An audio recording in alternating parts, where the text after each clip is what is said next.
3.2 is adding linear expressions. We're actually going to split this up into two parts. The learning goal, I can find sums of linear expressions.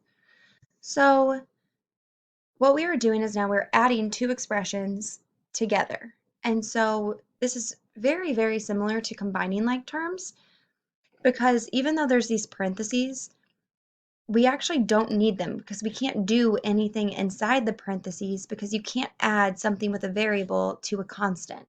And so we're going to rewrite it without the parentheses and then the plus. And then again, we can't do anything inside here because we can't add something with a variable to something without. And so we are going to drop the parentheses. And the reason we can drop the parentheses and not change the equation is because it's addition. We will get to subtraction later on.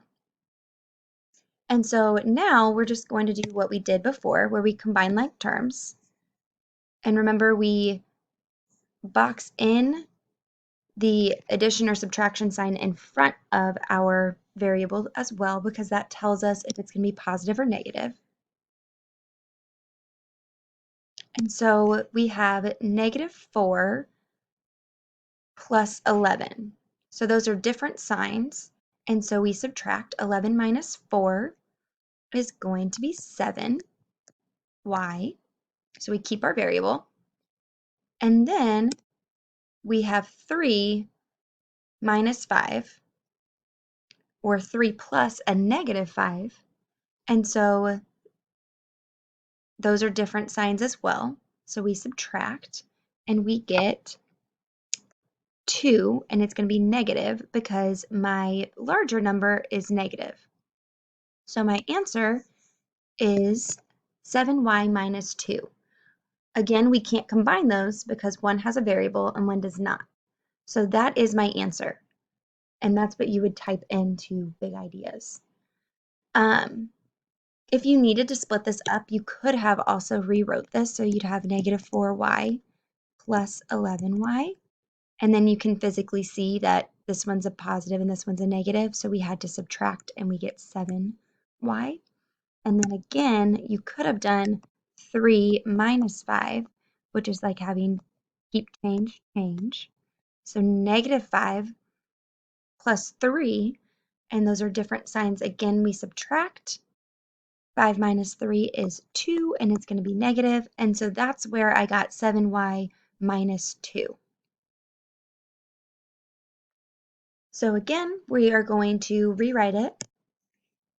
So x minus 2, because there's an addition sign, we can just drop our parentheses because we can't do anything inside the parentheses, even though there's PEMDAS, because one's a variable and one's a constant, we can't combine those. Those are not like terms. So we kind of just ignore the parentheses. Then I'm going to box in everything with my variables. So I'm combining like terms by boxing them in. And then I'm circling my constants. Those are also like terms. And we circle with the negative inside because that subtraction sign is acting like it's a negative in this case. So now we have x, which we know actually means 1x plus 3x. So 1 plus 3 is 4x. And then we have -2 plus 8. Those are different signs. So we subtract. 8 minus 2 is 6. And it's going to be a positive 6 because my 8 is larger and it is positive. So that is my answer. Again, we could have done it where we actually show 1x plus 3x, and that would give me a 4x. That's where I got this. And then we have -2 plus 8. Those are different signs, and we subtract and got 6, and that is where I got that 6. So now you are going to do the try-its on your own, and you're going to check your answers with mine.